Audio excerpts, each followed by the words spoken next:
MYBA sem 1 paper code number છે OASN 101. પેપરનું નામ મહાકાવ્ય. યુનિટ 1માં આવતો બીજો પ્રશ્ન આપણે જોઈએ. મહાકાવ્યના લક્ષણો આપી રઘુવંશનું મહાકાવ્ય તરીકે મૂલ્યાંકન કરો અથવા તો રઘુવંશનો સાહિત્ય પ્રકાર નક્કી કરો. સૌ પ્રથમ આપણે પ્રસ્તાવના જોઈએ કે સંસ્કૃત સાહિત્યમાં છે એ કાવ્ય શબ્દ છે એ સંપૂર્ણ વાગ્મયના અર્થમાં વપરાય છે. આ કાવ્યના છે એ મુખ્ય બે પ્રકારો પડે છે કે જે આ મુજબ છે: કાવ્ય, દ્રશ્ય કાવ્ય અને શ્રાવ્ય કાવ્ય. દ્રશ્ય કાવ્ય છે એમાં રૂપક અને ઉપરૂપકનો સમાવેશ થાય છે, જ્યારે શ્રાવ્ય કાવ્ય છે એમાં ગદ્ય કાવ્ય, પદ્ય કાવ્ય અને મિશ્ર કાવ્યનો સમાવેશ થાય છે. ગદ્ય કાવ્ય છે એના કથા, આખ્યાયિકા, ખંડકથા, પરિકથા અને કથનિકા જેવા પ્રકારો પડે છે, જ્યારે પદ્ય કાવ્ય છે એમાં મહાકાવ્ય, લઘુકાવ્ય અને ખંડકાવ્યનો સમાવેશ થાય છે. મિશ્ર કાવ્ય એટલે કે ચંપુ કાવ્ય. તો આવા મહાકાવ્ય છે એના લક્ષણો આપણે આગળ મુજબ જોઈએ. કોઈ મહાપુરુષની જીવન જર્નીનું સમાજને રસપાન કરાવવા અગર મહાયુગની સમાલોચના કરવા માટે મહાકાવ્ય લખતા હોય તેને માટે વાહન પણ એવું જ મહાન જોઈએ. પ્રત્યેક કવિ છે એ પોતપોતાની સ્વતંત્ર પ્રતિભા અનુસાર કાવ્ય લખે અને મહાકાવ્યની મહત્તા જળવાઈ રહે તથા કવિએ પોતાની સ્વતંત્રતાનો અવકાશ રહે એ દ્રષ્ટિએ કાવ્યશાસ્ત્રીઓએ તેને માટે નિયમો આપ્યા છે. આ નિયમો એટલે મહાકાવ્યના લક્ષણો. તો આ લક્ષણો છે આપણે નીચે મુજબ જોઈએ કે કવિ છે એ પોતાની પ્રતિભા અનુસાર છે એ કાવ્ય લખતા હોય છે અને આ કાવ્ય છે એને મહાકાવ્યની મહત્તા જળવાઈ રહે અને કવિને પોતાના સ્વતંત્રતાનો અવકાશ રહે એ દ્રષ્ટિએ કાવ્યશાસ્ત્રીઓ છે એના માટેના નિયમો આપે છે. તો આ નિયમો એટલે જ કે મહાકાવ્યના લક્ષણો. તો આપણે મહાકાવ્યના લક્ષણો છે એ નીચે પ્રમાણે જોઈએ. મહાકાવ્યના લક્ષણો: ભામ, દંડી, વિશ્વનાથ વગેરે આલંકારિકોએ છે એ મહાકાવ્યના લક્ષણો આપ્યા છે. તે આલંકારિકોએ આપેલા લક્ષણોનો સમન્વય કરી અને નીચે મુજબના લક્ષણો તારવી શકાય છે કે ભામ છે, દંડી છે, વિશ્વનાથ છે વગેરે જેવા જે આલંકારિકો થઈ ગયા છે એમણે મહાકાવ્યના છે એ લક્ષણો આપેલા છે. જે લક્ષણો આ મુજબ છે. એમાં સૌ પ્રથમ લક્ષણ છે સર્ગબંધ સ્વરૂપ, કે મહાકાવ્ય છે એ બૃહદકાય હોવાથી તેની સર્ગબંધતા અનિવાર્ય છે. અનેક વિભાગોમાં વહેંચીને દરેકને છે એ સર્ગ નામ આપવામાં આવ્યું છે. સર્ગની 8થી વધુ અને 30થી ઓછી સંખ્યા હોવી જોઈએ. સર્ગ છે એ અતિ વિસ્તૃત કે અતિ સંક્ષિપ્ત ન હોવા જોઈએ. પ્રત્યેક સર્ગમાં ઓછામાં ઓછા 30 અને વધુમાં વધુ 20 શ્લોકો હોવા જોઈએ. સર્ગમાં છે એ છંદોનું વૈવિધ્ય હોવા છતાં શક્ય હોય ત્યાં સુધી એક જ છંદોનો છે એ ઉપયોગ કરવો જોઈએ. સર્ગના અંતમાં છે એ ભાવિ સર્ગનું કથાનું સૂચન આવે ત્યારે છંદ બદલવો જોઈએ અને દરેક સર્ગ છે એને કથાનક આવતું હોય એના મુજબ છે એ નામ આપવામાં આવે છે. કે સૌ પ્રથમ આપણે લક્ષણ જોયું સર્ગબંધ સ્વરૂપ, કે મહાકાવ્ય છે બહુ જ બૃહદકાય હોવાથી એની સર્ગબંધતા અનિવાર્ય છે અને દરેક જે વિભાગ પાડીએ છીએ ને એને સર્ગ નામ આપવામાં આવે છે. આ સર્ગની સંખ્યા છે એ 8થી વધુ અને 30થી ઓછી સંખ્યા હોવી જોઈએ. આ સર્ગ છે એ અતિ વિસ્તૃત પણ ન હોવા જોઈએ અને અતિ સંક્ષિપ્ત પણ ન હોવા જોઈએ, એટલે કે મધ્યમ પ્રકારના હોવા જોઈએ. પ્રત્યેક સર્ગ છે એનામાં ઓછામાં ઓછા 30 અને વધુમાં વધુ છે એ 200 શ્લોકો હોવા જોઈએ. સર્ગમાં છે એ છંદેનું વૈવિધ્ય છે એ હોવા છતાં પણ જો એક જ છંદનો ઉપયોગ હોય તો એ વધુ સારો રહે છે. સર્ગના અંતમાં ભાવિ સર્ગની કથાનું સૂચન આવે ત્યારે છંદ છે એ બદલવો જોઈએ અને દરેક સર્ગને છે એનામાં આવતા કથાનક મુજબ છે એ નામ આપવામાં આવે છે. 2. પ્રારંભ. મહાકાવ્યનો આરંભ છે એ આશીર્વાદ, નમસ્કાર કે વસ્તુ નિર્દેશથી થવો જોઈએ. એટલે કે મહાકાવ્યની જ્યારે શરૂઆત કરીએ છીએ ત્યારે એનો આરંભ છે એ આશીર્વાદ, નમસ્કાર કે વસ્તુ નિર્દેશથી થવો જોઈએ. ત્રીજું લક્ષણ છે કે કથાનક કે વિષય વસ્તુ, કે મહાકાવ્યનું કથાનક છે એ ઇતિહાસ કથા ઉપરથી લેવાયેલું હોવું જોઈએ અથવા તો કોઈ સજ્જનના ચરિત્રને લગતું સદાશ્રય હોવું જોઈએ. એ કથા વસ્તુ છે એ ઉત્પાદ્ય કે કવિકલ્પિત ન હોવું જોઈએ. એટલે કે મહાકાવ્ય છે એનું કથાનક છે એ શેમાંથી પસંદ કરવાનું? તો મહાકાવ્યનું કથાનક છે એ કાં તો ઇતિહાસમાં આવતી કથાઓ ઉપરથી લેવાયેલું હોવું જોઈએ અથવા તો કોઈ સજ્જનના ચરિત્રને લગતું હોવું જોઈએ. મહાકાવ્યનું કથા વસ્તુ છે એ કવિકલ્પિત હોવું ન જોઈએ. ત્યાર પછી આવે છે ચોથું લક્ષણ નેતા કે નાયક, કે મહાકાવ્યના વસ્તુને અનુરૂપ તેનો નાયક પણ મહાન ગુણોથી છે એ ઓપતો હોવો જોઈએ. મહાકાવ્ય છે એમાં એક જ નાયક હોવો જોઈએ, તે દેવ અથવા ઉચ્ચ કુળનો ક્ષત્રિય અને ધીરોદાત ગુણાન્વિત હોવો જોઈએ. જો એકથી વધુ નાયક હોય તો તે બધા એક જ વંશમાં ઉદ્ભવેલા એવા કુલીન ક્ષત્રિય રાજાઓ હોવા જોઈએ. કે મહાકાવ્ય છે એમાં નાયક કે નેતા કેવો હોવો જોઈએ? તો મહાકાવ્યના વસ્તુને અનુરૂપ એવો નાયક પણ છે એ મહાન ગુણોથી હોવો જોઈએ, મહાન ગુણોથી ઓપતો હોવો જોઈએ. અને મહાકાવ્ય છે એમાં એક જ નાયક હોવો જોઈએ, તે છે એ દેવ હોવો જોઈએ અથવા તો ઉચ્ચ કુળનો ક્ષત્રિય હોવો જોઈએ, અને એમાં ધીર ઉદાત જેવા ગુણો હોવા જોઈએ. જો એકથી વધુ નાયક હોય તો તે બધા એક જ વંશમાં ઉદ્ભવેલા એવા કુલીન ક્ષત્રિય રાજાઓ હોવા જોઈએ. 5. ફળ, ઉદ્દેશ કે પ્રયોજન. મહાકાવ્યમાં ધર્મ, અર્થ, કામ કે મોક્ષ એ ચતુર્વિધ પુરુષાર્થોમાંથી કોઈ પણ એકની સિદ્ધિ છે એ નાયકને પ્રાપ્ત થતી હોવી જોઈએ. કે 4 પ્રકારના ફળ મળે છે. કે મહાકાવ્યમાં છે ધર્મ, અર્થ, કામ કે મોક્ષ એ ચતુર્વિધ પુરુષાર્થો છે એમાંથી કોઈ પણ એકની સિદ્ધિ છે એ નાયકને પ્રાપ્ત થતી હોવી જોઈએ.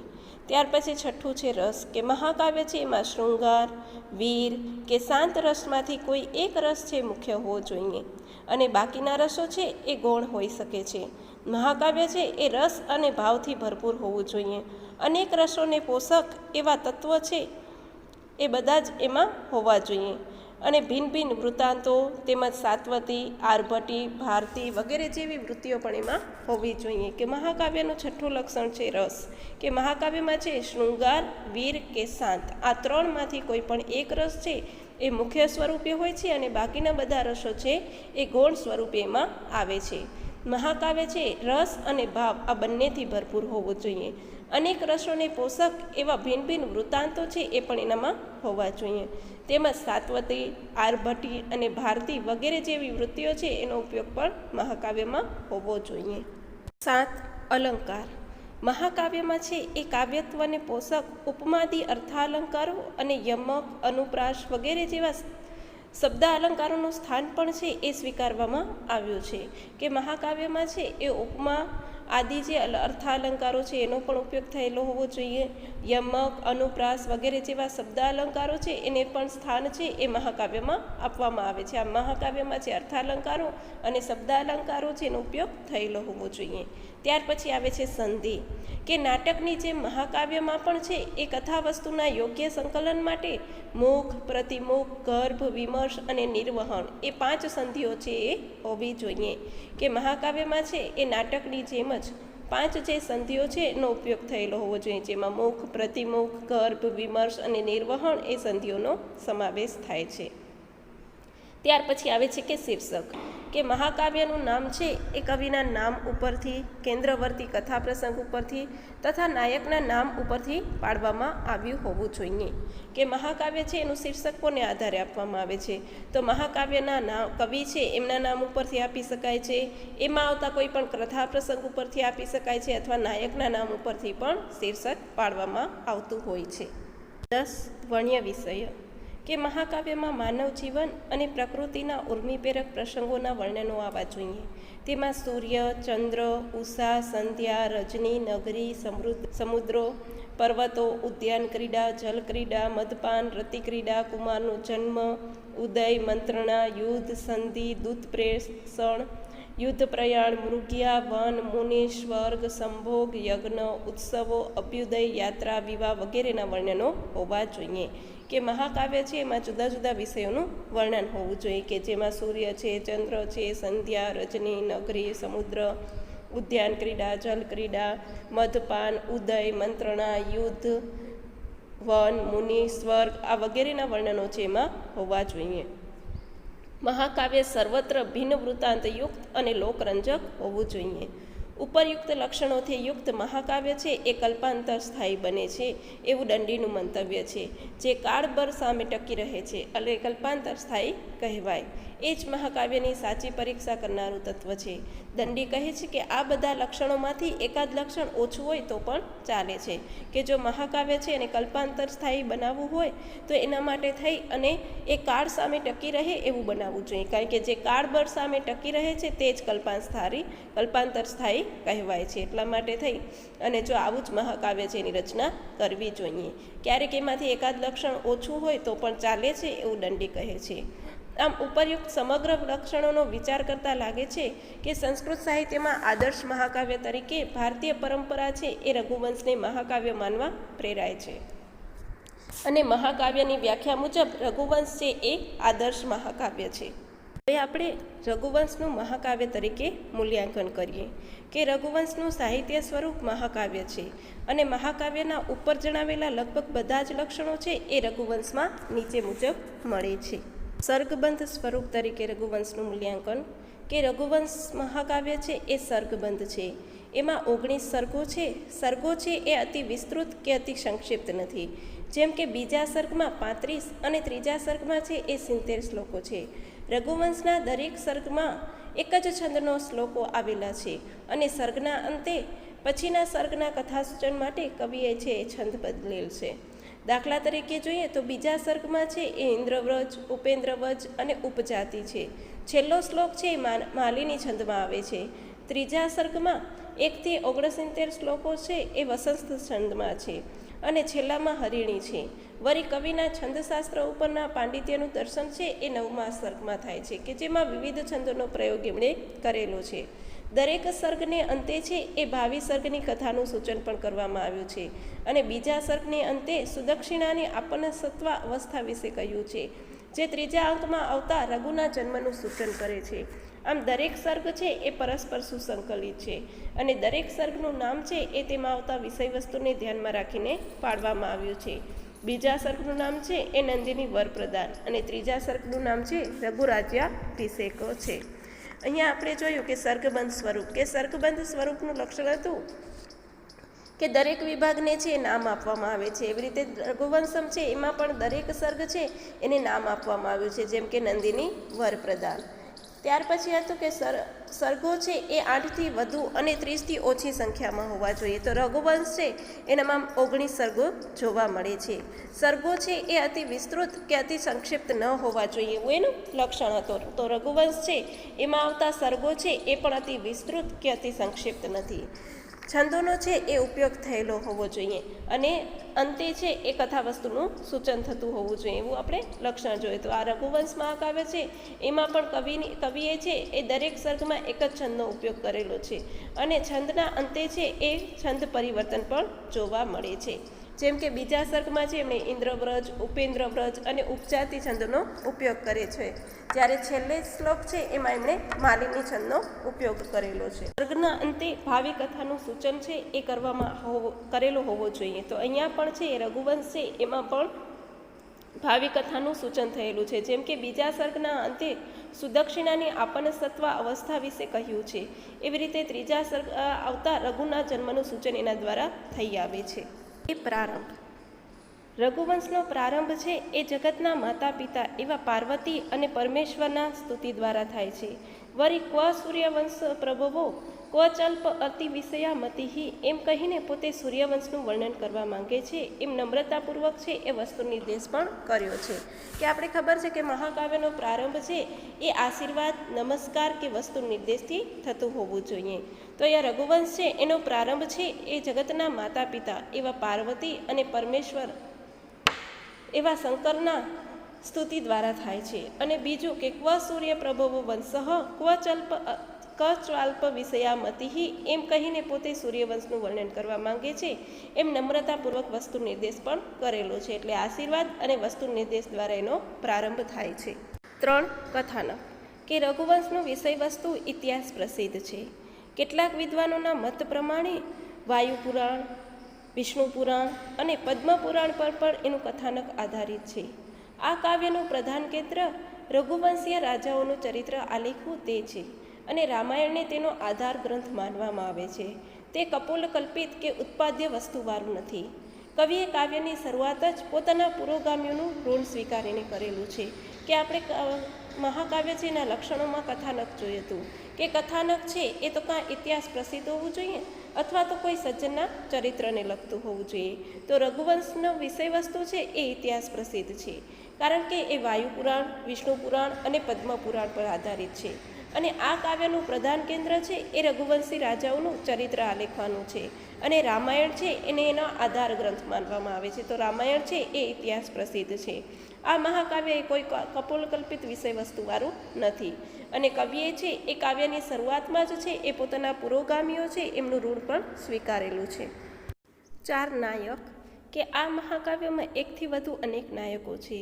દિલીપ, રઘુ, અજ, દશરથ, રામ, કુશ વગેરે બધા જ એક વંશમાં એટલે કે સૂર્યવંશમાં જન્મેલા કુલીન ક્ષત્રિય રાજાઓ છે.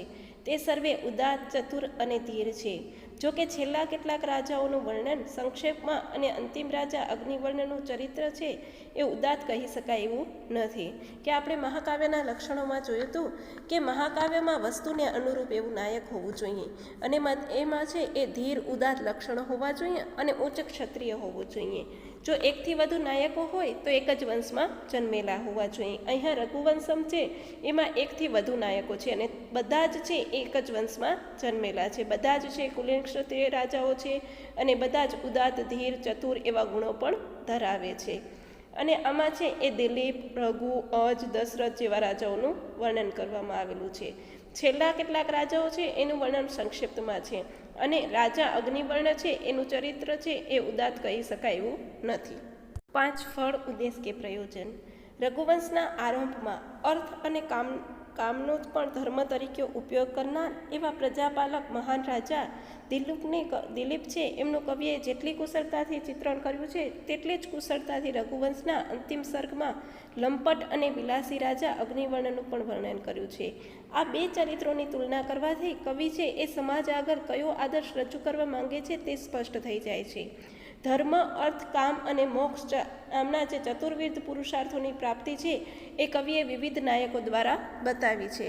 કે મહાકાવ્યમાં છે ધર્મ, અર્થ, કામ અને મોક્ષ આ સમગ્ર વર્ણન છે એ હોવું જોઈએ. તો રઘુવંશમ છે એનામાં પણ કવિએ છે એ ધર્મ, અર્થ, કામ અને મોક્ષ જે ચતુર્વિધ પુરુષાર્થો છે એમાં જ એનું છે એક જુદા જુદા કવિઓ દ્વારા એમની પ્રાપ્તિ થતી હોય છે એવું બતાવેલું છે. જેટલું વર્ણન એમણે રઘુવંશમાં દિલીપ રાજાનું વર્ણન કર્યું છે એટલી જ કુશળતાથી એમને અંતિમ રાજા એવા લંપટ અને વિલાસી રાજા અગ્નિવર્ણનું પણ વર્ણન કરેલું છે. રસ કે રઘુવંશમાં છે એ મહદઅંશે બધા જ રસોનું આલેખન થયેલું છે, છતાં વીર રસને આ કાવ્યનો મુખ્ય રસ ગણી શકાય. અદ્ભુત રસનું નિરૂપણ પણ વીર રસને પુષ્ટ કરે છે. અન્ય રસોની નિષ્પત્તિ પણ જોવા મળે છે. રઘુ ઇન્દ્ર યુદ્ધમાં અને રઘુ અજ તથા રામના વર્ણનમાં વીરરસ છે એ નજરે પડે છે. અગ્નિવર્ણ રાજાના વર્ણનમાં 9મા સર્ગમાં વસંત વર્ણનમાં અને 6ઠ્ઠા સર્ગમાં ઇન્દુમતી સ્વયંવરમાં શૃંગાર રસનું નિરૂપણ થયેલું છે. અજવિલાપમાં કરુણ રસ છે. તો વશિષ્ઠની શિખામણ અને રઘુના ઉત્તરાર્ધના જીવન વર્ણનમાં શાંત રસની પણ સુંદર નિષ્પત્તિ થયેલી છે. કે મહાકાવ્ય છે એનામાં છે એ મુખ્ય 3 રસોમાંથી એક રસ હોવા જોઈએ કે શૃંગાર, વીર કે શાંત. આ રસમાંથી કોઈ પણ એક મુખ્ય રસ હોય છે અને બાકીના રસો છે એ ગૌણ સ્વરૂપે હોય છે. તો રઘુવંશમ છે એનામાં છે એ મુખ્ય રસ સ્વરૂપે છે એ વીરરસને ગણવામાં આવે છે અને વીરરસને પુષ્ટ કરનારા એવા પ્રસંગો પણ એમાં વર્ણવેલા છે, જેમાં રઘુ ઇન્દ્ર યુદ્ધ છે, અજ તથા રામના વર્ણન છે એનામાં પણ વીરરસ જોવા મળે છે. અગ્નિવર્ણ રાજાના વર્ણનમાં અને 9મા સર્ગમાં આવતા વસંત વર્ણનમાં અને 6ઠ્ઠા સર્ગમાં આવતા એવા ઇન્દુમતી સ્વયંવર છે એમાં શૃંગાર રસનું નિરૂપણ થયેલું છે. અજવિલાપ છે એનામાં કરુણ રસનું વર્ણન છે અને વશિષ્ઠની શિખામણ અને રઘુના ઉત્તરાર્ધ જીવનમાં શાંત રસ પણ છે. આમ રઘુવંશ છે એનો મુખ્ય તો વીર રસ છે, એના સિવાયના ગુણ રસો છે એનું નિરૂપણ પણ કરવામાં આવેલું છે. 7 અલંકાર કે દરેક સર્ગમાં અલંકાર છે. પ્રસંગ અને વર્ણનને ઉચિત એવા ઉપમા, ઉત્પ્રેક્ષા, રૂપક, અર્થાંતરન્યાસ વગેરે અલંકારોને કાલિદાસે છે એ આ કાવ્યમાં ઉચિત રીતે પ્રયોજ્યા છે, જે રસ નિરૂપણને બાધક પણ નીવડે એવા નથી. કે મહાકાવ્ય છે એમાં અલંકાર, શબ્દાલંકાર અને અર્થાલંકારનો ઉપયોગ હોય છે.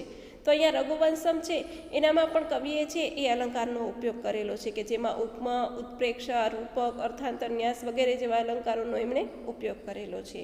ત્યાર પછી આવે છે શીર્ષક કે આ રઘુવંશમ મહાકાવ્યનું શીર્ષક છે એ ઈક્ષ્વાકુ કુળના પ્રસિદ્ધ એવા રાજા રઘુના નામ ઉપરથી પાડવામાં આવેલું છે. જો કે રઘુ છે એ ધીરોદાત્ત નાયક છે, છતાં તે માત્ર એક જ નાયક નથી કે કોઈ પણ મહાકાવ્ય છે એનું શીર્ષક છે નાયકના નામના આધારે, ત્યાર પછી કથા વસ્તુના આધારે અથવા તો કવિના નામના આધારે પાડવામાં આવતું હોય છે.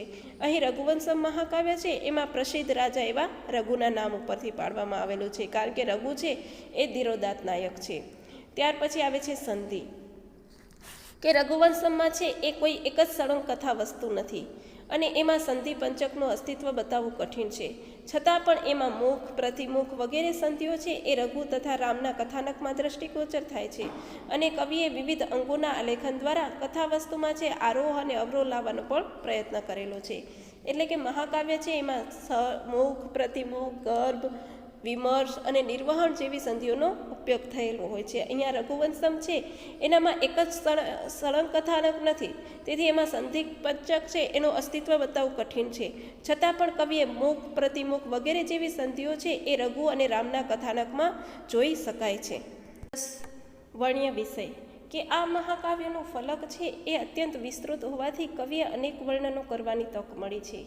રઘુવંશની શરૂઆત જ પ્રજાવત્સલ રાજા એવા દિલીપના વર્ણનથી થાય છે.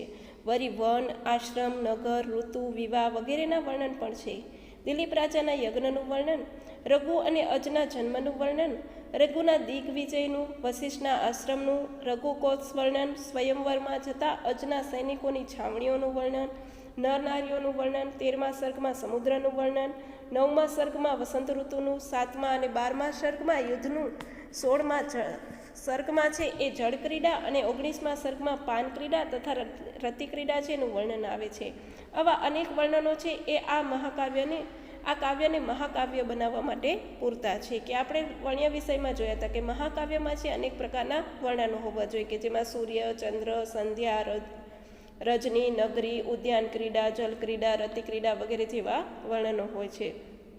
તો અહીં રઘુવંશમ મહાકાવ્ય છે એનામાં પણ આવા અનેક પ્રકારના વર્ણન આવે છે, કે જેમાં વન, આશ્રમ, નગર, ઋતુ, વિવાહ વગેરેનો સમાવેશ થાય છે.